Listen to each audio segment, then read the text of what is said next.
ගොඩක් වෙලාවට අපිට අහන්න දකින්න හම්බෙන්නේ නෙගටිව් දේවල්. ඉතින් ක්‍රීඩකයෝ විදිහට අපි කොච්චර පොසිටිව් හිටියත් එලියෙන් ගොඩක් තැන්වල ක්‍රියේට් කරලා තියෙනවා නෙගටිව් එන්වයරන්මන්ට් එකක්. ඉතින් ඒක හරි පාඩුවක් ලංකා ක්‍රිකට් වල. මොකද මේ ක්‍රීඩාව විතරයි තියෙන්නේ. මම හිතන්නේ මේකත් රැක ගන්න පුළුවන් වෙයි කියලා.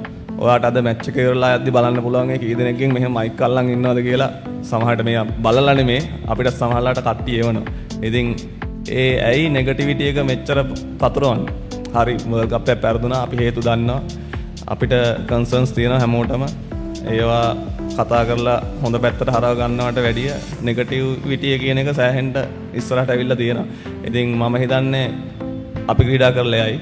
ඉදිරියට එන ක්‍රීඩකයන්ට සපෝට් එකක් විදියටවත් ඒ දේවල් ගවර්න්මන්ට් එකෙන් හරි නැවැත්තුවොතින් ගොඩක් මානසික සුවයට ඒක පහසුවක් වෙයි කියලා මම විශ්වාස කරනවා. ලංකාවේ ඉන්න හොඳම බැස්මලා ටික තමයි මෙතනට ඇවිල්ලා තියෙන්නේ. මොකද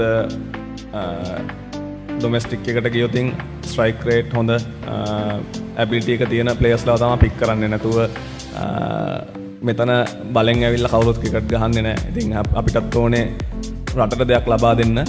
ඉතින් ඇත්තටම ගොඩක් දුකයි මේ වෙච්ච දෙයට. මොකද කවුරුත් යන්නේ නැහැ ෆේල් වෙන්න. හැමෝම යන්නේ ඉන්ටෙන්ෂන් එකෙන් හොඳට සෙල්ලම් කරලා කණ්ඩායම් දිනවන්න. ඉතින් වාසනාවකට අපිට ඕන කන්ඩිෂන්ස් හැම වෙලම හම්බෙන්නේ නැහැ. නමුත් අපි හිතන්නේ නැති වෙලාවට සමහරලාට පොඩි වෙනස්කම් වලින් ඒ කියන්නේ නොහිතන දේවල් වලින් අපි තරඟ පරාජය වෙනවා. ඉතින් ඒක ගැන ගොඩක් කනගාටුයි. ක්‍රීඩක විදිහට අපිට ලොකු දුකක් තියෙනවා ඒ සම්බන්ධයෙන්.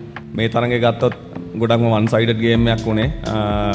හොඳින් පන්දු යවුවට. ඉතින් ප්‍රේක්ෂකයන්ට මට ඇත්තටම කියන්න දෙයක් නැහැ. මොකද අපි ක්‍රීඩකයෝ විදිහට ලබා දීලා නැහැ මොකුත් උන්ට ජයග්‍රහණයක් කියන්නේ සතුට වෙන්න පුළුවන් ආකාරයේ දෙයක්.